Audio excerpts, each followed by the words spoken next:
Hey, good people. So I just wanted to stop by real quick. Today has been a really good day, and it's been all these different thoughts flowing through my mind, all these words on my heart that I wanted to share. So I said, let me just do a quick video. So bear with me if I'm kind of all over the place today.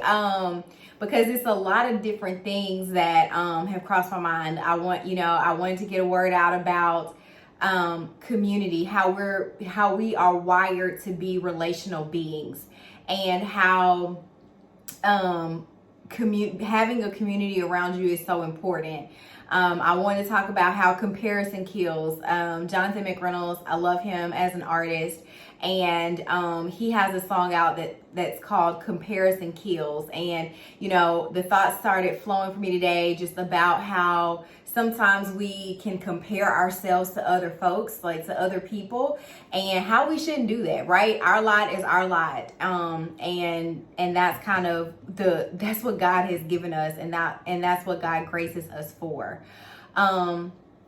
I also wanted to give you all this challenge. So I'm going to flip back and kind of talk through the first one and then come to the second one, and then we'll talk about this challenge. But the first thought I had about how community is so important, it's because we go through so much as human beings, right? So we're spiritual beings having a natural experience, right? So we're living on this earth, but we're actual spirit beings.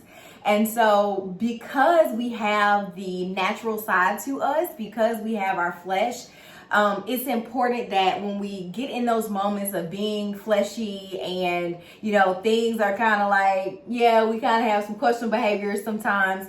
It's important to have community around you that will rally for you, but that will also hold you accountable, right? So in those times where you may want to be a bit rebellious and kind of do your own thing and just be out here living, being wild and free, you need folks around you who will hold you accountable, who will say, you know what, Tamara, that ain't right. That ain't showing the love of Jesus. So you need to reel it on back in, dial it back, and you need someone in your corner. You need folks in your community, folks around you who will pull your coattails and who don't have a problem telling you when you're wrong.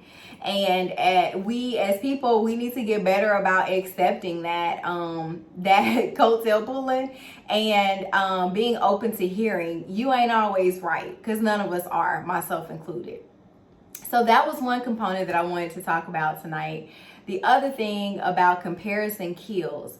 So someone said the other day, they shared about some things that they were going through.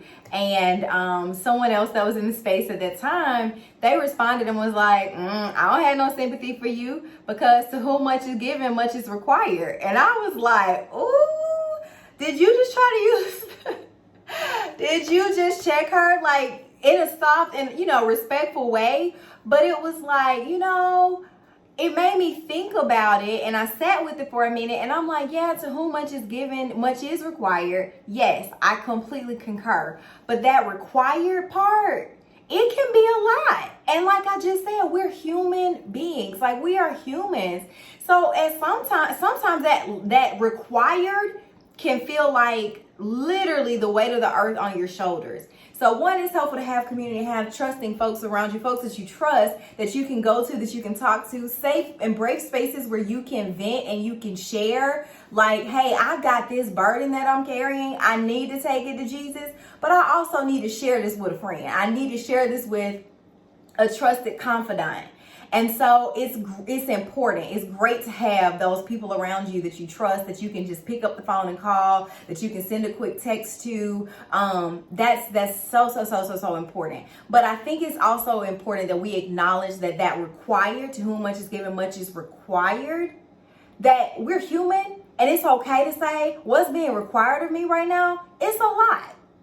And it's okay to say, you know what's being required of me, it's going to take me a few minutes to kind of deal with, or a couple days to deal with. So maybe I need to unplug from everything else that's going on in my world, not in the world, but in my world, everything else, all the other demands, all the pulls, all the things that I'm doing, and say, you know what, I need to pull away for a minute, because this required right here that Jesus is asking of me, it's taking a whole lot out of me.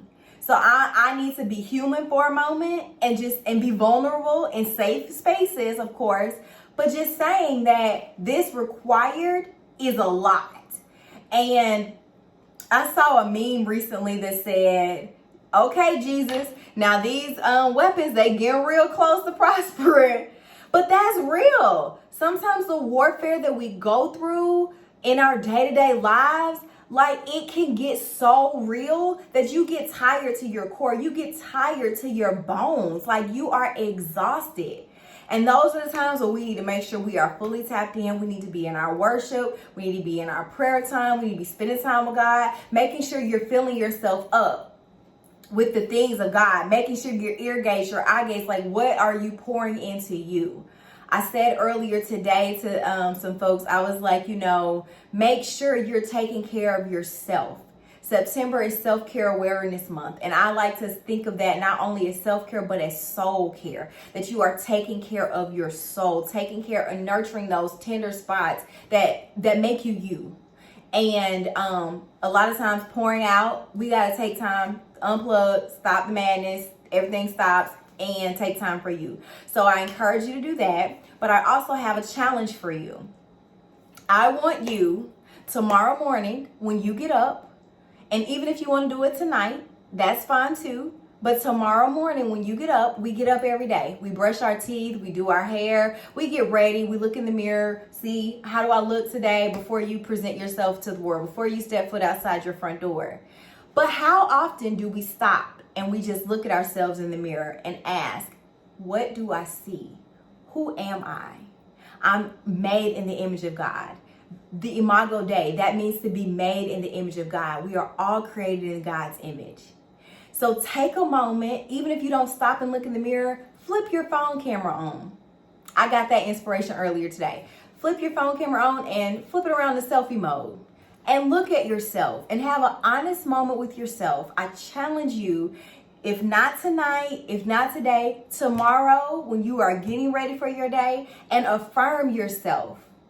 Ask yourself, who am I? Who did God make me to be? Who did God call me to be? And affirm yourself in that. Affirm the wholeness and the fullness of who you are as a human being on this earth. I challenge you, I encourage you, I love you, and I pray that it is an amazing blessing to you to go through this exercise. I want to hear back from you. So drop a note in the comments. Let me know how it felt to take that moment just for you to recognize and acknowledge that God made me in God's image. And what does that mean to you? What do I see looking back at me? Who do I see looking back at me? Because I see an amazing, proud Black woman, beautiful, strong, bold woman looking back at me. So who do you see when you look at you being made in the image of God? So I pray you have an amazing day, and I pray that you are blessed by this word and by this challenge. I want you to really take this exercise to heart, and I pray that it is a blessing to you. Mwah. Go be great, be amazing, and have an awesome day. Bye.